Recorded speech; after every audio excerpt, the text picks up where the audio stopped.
গাজার পথে একসঙ্গে এগোচ্ছে ফ্রিডম ফ্লোটিলার সব নৌযান। এর মধ্যে গাজা অভিমুখে থাকা কনসান্স নৌযানটি সামনের অন্য ৮টি জাহাজকে ইতিমধ্যে ছুঁয়ে ফেলেছে।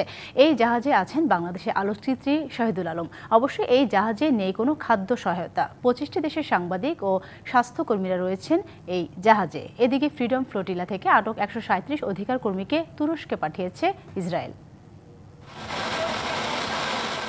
গাজার পথে একসঙ্গে এগোচ্ছে ফ্রিডম ফ্লোটিলার সব নৌযান। এর মধ্যে কনসান্স নৌযানটি সামনের অন্য ৮টি জাহাজকে ইতিমধ্যে ছুঁয়ে ফেলেছে। এই জাহাজে আছেন বাংলাদেশের আলোকচিত্রী শহীদুল আলম।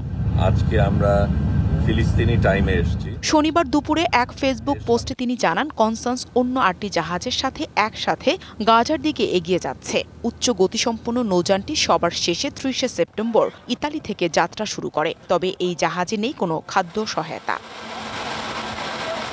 আলোকচিত্রী শহীদুল আলম তার পোস্টে আরও লিখেন, 1000 ম্যাডলিনস একটি অবিস্মরণীয় ধারণা। জাতিগত নিধন ঠেকাতে বিশ্ব নেতাদের পুরোপুরি নিষ্ক্রিয়তা এবং কপট ভূমিকার কারণে বিশ্বের জনগণ নিজেরাই পদক্ষেপ নেওয়ার সিদ্ধান্ত নিয়েছে।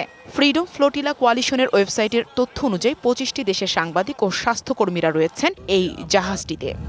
একেবারে গাজা পর্যন্ত যাব এবং কোনো বাধাই আমরা গ্রহণ করব না। এদিকে গাজার অবরোধ ভেঙে দেওয়ার দৃঢ় সংকল্প ব্যক্ত করে শহীদুল আলম জানান, কনসান্সের মানুষেরা অবরোধ ভাঙতে দৃঢ় প্রতিজ্ঞ। ইসরায়েল যদি এটিকে আটকায় তখন অন্যরা এগিয়ে আসবে। দমনপীড়নকারীরা কখনোই জনগণের শক্তির বিরুদ্ধে টিকতে পারেনি।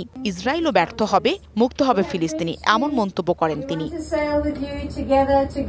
অন্যদিকে মার্কিন প্রেসিডেন্ট ডোনাল্ড ট্রাম্পের শান্তি প্রস্তাবে আগ্রহ দেখিয়েছে ফিলিস্তিনের স্বাধীনতার জন্য লড়াই করা সশস্ত্র গোষ্ঠী হামাস। যদিও বেশ কিছু শর্তে আংশিক রাজি সংগঠনটি, তবে এই সিদ্ধান্তকে স্বাগত জানিয়েছেন মার্কিন প্রেসিডেন্ট ডোনাল্ড ট্রাম্প।